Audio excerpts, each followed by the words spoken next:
Hi, I'm Mark Ween, and welcome to my lesson on building better blues lines.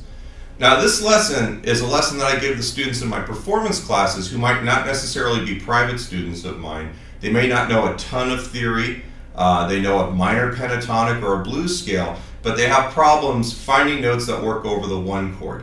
What we're going to do is we're going to learn the chord tones for the one chord, and then over the 4 chord and the 5 chord you can play your minor pentatonic, your major pentatonic scales. The example solo that we've got here, we've got a little bit more of the chord tone stuff over the 5 and the 4 chords as well, but you can kind of play it both ways. So anyway, here you go. We're going to actually start with the example solo, and then we'll get into how we built those lines.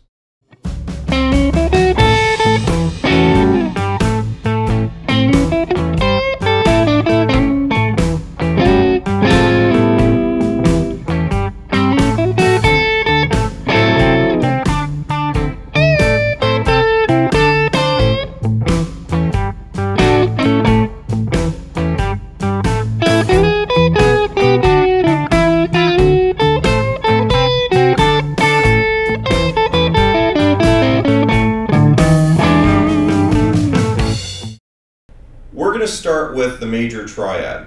This is kind of the framework for this sound here. Even though we're playing an A7 chord, or a dominant chord for this kind of sound, the major triad is kind of the important thing to get first. I use these sounds, or this approach, not only for playing blues, but for playing rock and pop and jazz stuff too. I love using these chord tones. So the idea here is this is the root, this is the 3rd note of the major scale, right? Because what we do is we derive our arpeggio from this major scale. So we've got the 1st note, the 3rd note of the major scale, and then the 5th note of the major scale. And then we have the root again, one more time.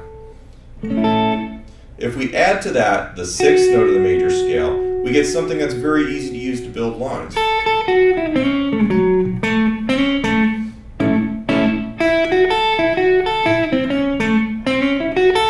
And that's where our example solo really starts off with, is this idea that we approach the major 3rd from a half step below always.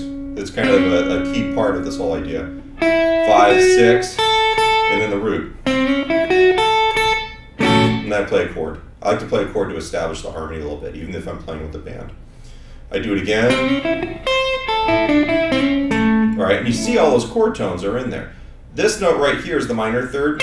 I give it a little tweak towards the major 3rd to trick the ear into hearing that, but if I played that major 3rd, it would sound kind of square. It's more country music than blues. When we get to the 4 chord though, we run into a bit of a problem. This is where your minor pentatonic scale or blues scale works a lot better, because in that chord, we've got a C natural, a D natural, all right, and an A here. All right, so this scale works a lot better in that context. The lick I play in the example solo is up here. It's an octave higher. I'm taking the root of the 4 chord, bending it up and down, so we hear that a lot. There's the minor 7 and the 5th. Right, so that really outlines it. If we play it an octave lower, it's a little bit easier to see against the context of this D chord. All right, and then after that, I do a little bit of like, here's the A chord again, you know, with that. When we get to the 5 and the 4 chords, in this case, I'm actually going to play, that is completely an E7 chord sound. That's the root, sliding up to the major 3rd. There's the 5th, a little chromatic thing into the root again. All right, and then this is for the D7 chord. That's the major 3rd, 5th, 7, 5, 6, 3.